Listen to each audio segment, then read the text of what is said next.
I want you to visualize something with me for a second. Okay. We are out in the African savanna. Setting a scene right away. I like it. Yeah, I mean, it helps to picture it. So it's incredibly hot. The air is just shimmering, and we are standing right on the bank of a river. A murky river. Right. You look down into that murky brown water, and what do you see? Oh, I know where you're going with this. You see a rock with ears. Yeah. Maybe a snout poking out every, I don't know, few minutes just to blow some water. You're seeing a floating potato. Exactly. It's a hippopotamus.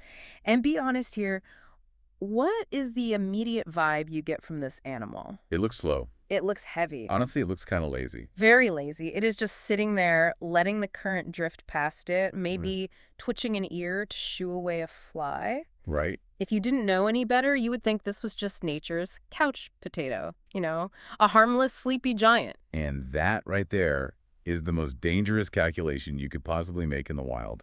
Because that couch potato image, that is a carefully curated deception. See, and this is why I love this topic so much. Because we grabbed this stack of research expecting basically a biology lesson. Yeah, but this isn't really about nature at all, is it? Not at all. It is a masterclass in strategy. Because if you actually look at the statistics in the source material. The hard numbers? Right, the hard numbers on human and animal conflict in Africa. That lazy potato kills more humans annually than lions, leopards, and cheetahs combined. It's unbelievable. It's not even close. We are talking about an animal that weighs up to 4 tons, but can sprint. 4 tons? Yeah, 4 tons. And it can sprint at 30 kilometers per hour. Which is, I mean, that is faster than you. Definitely faster than me. Faster than the average person trying to run away on a muddy riverbank. For sure. So we have this creature that is wildly overpowered. Oh, kind of finally fast. Aggressively territorial. But it spends 90% of its day pretending to be a log. Precisely. And the contradiction is the core concept of this deep dive. The hippopotamus strategy. Exactly. We are so obsessed with the lion in business and leadership culture. Oh, yeah, constantly. You know the type. Yeah. The hunting, the roaring, the eat what you kill mentality. The hustle. Right.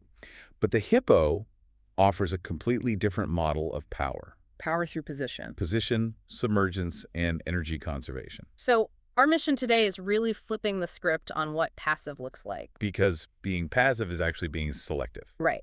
We're going to dig into why what looks like doing nothing is actually a high-level survival tactic. And how modern leaders... Or really just anyone trying not to burn out. Yeah, how they can use the hippo's survival tactics for business and personal growth. Let's start with the most obvious behavior from the sources, submergence. Right. As we said, the hippo spends most of its life underwater. Just exposing the eyes, ears, and nostrils. That is it. They do not show their full bulk. They don't show you their teeth unless they absolutely have to. And the strategic insight here is fascinating.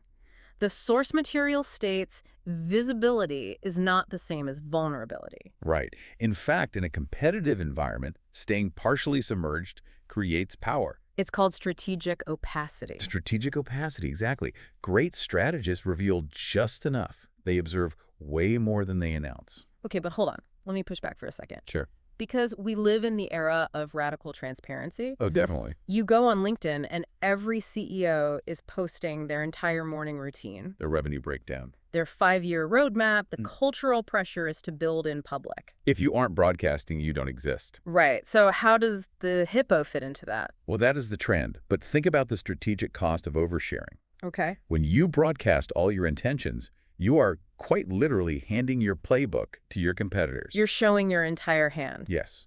And you are cementing expectations. Mm. If you announce a 5-year plan publicly, you lose all the agility to pivot in year 2. Because if you pivot, you look like a failure. Exactly. So by trying to look active and transparent, you are actually boxing yourself in. You lose leverage. I see. So the hippo utilizes this strategic opacity to avoid that. It reveals just enough to monitor the environment. The eyes and ears above the water. Right. But the actual weight of its power, the mechanism of its movement, is completely hidden. It is kind of like the difference between a company like Apple and a company that live streams every single product development meeting. That's a perfect analogy. Apple is absolutely a hippo. You know they're there. You know they're huge. But you have absolutely no idea what they're building until they walk out of the water and drop a new iPhone on the table. And that creates massive leverage. Because silence is intimidating. It makes people nervous. When you don't know what a competitor is Like thinking, what a negotiator across the table is planning. right, you get anxious, you start bidding against yourself. The hippo wins the psychological battle just by staying submerged in competitive waters. I feel like there is a really strong personal application here, too. Those Well, think about meetings. The person who talks the most in a meeting isn't always the one in charge. Rarely, actually. The person in charge is usually the one listening, gathering information. Staying submerged. Yes, submerged, and then speaking only when it determines the final outcome. But let me play devil's advocate here. Go for it. If I am a manager, or say I'm a junior employee trying to make my mark, and I just sit in every meeting totally submerged. People might think you're checking out. Exactly. They'll think I'm just not contributing. There's a really fine line between strategic silence and just doing nothing. That is a completely valid fear. But notice that the hippo is not asleep under the water. Right. The eyes and ears are active. It is about active observation versus active broadcasting. Oh, I like that distinction. You can be the most present person in the room without being the loudest. So when you do speak, your contribution actually cuts through the noise. Because you have been listening while everyone else was just talking over each other. And your authority actually goes up. Quality over quantity, Yeah. which actually leads us perfectly into the second major pillar of this strategy from the sources. Energy management. Energy management as strategy. Yeah. Because this is where the lazy label really comes from. Yes, the biological reality is that hippos sit in the water during the day to avoid overheating. They don't have sweat glands like we do. Right. If they sat in the hot sun all day, they would overheat. So to an outsider, it looks like inactivity. It looks like they are just slacking off. But the source material corrects this assumption. It is not inactivity. It is regulating capacity. Regulating capacity. Think about the failure mode of modern work culture. We have this massive trap of false urgency. Oh, the constant fires everywhere. Managers operating at full emotional volume every single day. Every email is marked urgent. Every message demands a reply within 30 seconds. And what happens? They completely burn out their teams. Exactly. Entrepreneurs who sprint nonstop just eventually collapse. Because if you are redlining your engine all day, constantly scanning, constantly reacting to everything, Your cognitive ability drops. Smart strategy requires knowing when to conserve and when to deploy. so energy management is strategic management. Not every single hour requires intensity. So the hippo isn't just chilling because it likes the water. It is preserving its energy. It is preserving its birth capacity. Because when a hippo needs to move, it moves with terrifying intensity. Right, it can't do that if it has been running around aimlessly all morning chasing birds. Exactly. A smart leader protects their team's energy so that when a real crisis hits, A competitor launch, a PR disaster. right, then the team actually has the fuel to respond with that hippo speed. Okay, so we are submerged, we are observing, we are saving our energy. Yes. But eventually, someone crosses a boundary. Someone pokes the hippo. Right, and this is where the strategy makes a massive shift. From calm to violence. The source describes it as explosive deterrence versus constant aggression. Yes, the transition is shocking.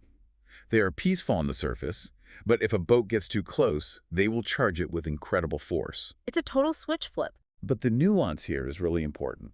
This is deterrence, not constant aggression. Right. Contrast it with leaders who react to every little comment. And the manager who yells about everything. Exactly. Constant aggression creates numbness. Yeah. People just tune you out. So leaders shouldn't react to every competitor or every piece of criticism. No. But when your core territory is threatened, the response must be fast, clear, and decisive. The key phrase from the text that stood out to me was credible retaliation. Credible retaliation prevents future conflict. The goal is to establish that crossing the line has serious consequences. So you don't have to fight every single day. You don't have to be the tough guy all the time. You just have to be the tough guy once, effectively. Your reputation does the fighting for you. Now, this brings up a really important question about where you choose to make that stand. Territory and boundaries. Right, because hippos don't just wander aimlessly defending the entire continent. No, they are intensely territorial about a specific, chosen river. Defining the river. Because boundaries create dominance. In business, this is a huge warning against companies that try to serve absolutely everyone. When you try to serve everyone, you lose clarity. Or individuals who say yes to every single project. You lose depth. You cannot defend everywhere. So you have to choose your river. This could be a specific market, A niche. an area of expertise. Yeah. You define your positioning, and you defend that specific area fiercely. If you are everywhere, you are basically nowhere. Exactly. Now, I want to pivot to a detail in the research that is often completely overlooked, but I found it fascinating. The night walk. The hidden grind. Yes, It changes the whole perspective on the animal. it really does. Because while they sit totally still all day, hippos walk miles and miles at night to feed. So you have this incredible duality, Two totally different modes, submerged and calm by day. active and disciplined by night. The strategic lesson here is that what the world sees is not the full operation. Right, because if a hippo just sat in the water and never ate, it wouldn't be this 4-ton powerhouse. It would starve.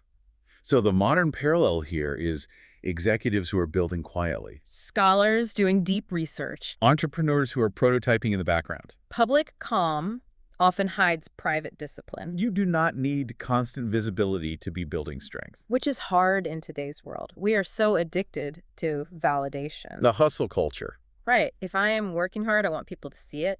But the hippo doesn't care if you see it eating. It just cares that it eats. It is doing the shadow work, the stuff that isn't glamorous. Stuff that doesn't get a round of applause. But it is the ultimate source of your substance. Don't confuse movement with progress. Exactly. So as we synthesize all of this from the sources, we talked earlier about how we usually hear about other apex predators. The lions and the cheetahs. Right. How does the hippo strategy distinctly differ from those? Well, the sources draw a sharp contrast. The lion dominates through pursuit. Chasing things down, Right. And the cheetah dominates through sheer speed. being the fastest. But the hippo dominates through position, energy control, and boundary discipline. So for managers listening, the application is to design a stable environment.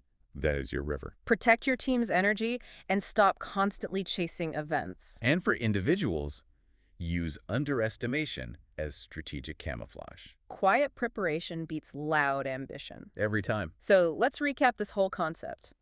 The hippo strategy teaches us that calm does not mean weak. And authority does not require constant noise. It is all about controlled dominance. Which brings us to the strategy literacy check from the source text. Right, the specific questions to ask yourself. Are you conserving your energy, or are you constantly reacting? That is a tough one to answer, honestly. And second, do others actually respect your deterrence? When you set a boundary, does it hold? Exactly. And there is a final, very provocative thought from the closing of the source material that we really need to leave you with today. It is a profound philosophical shift. In a world that is totally obsessed with speed and hustle, Consider that the most powerful move is not always forward. sometimes the ultimate power move is staying completely submerged until the exact moment matters. So the question you have to answer is, What is your river?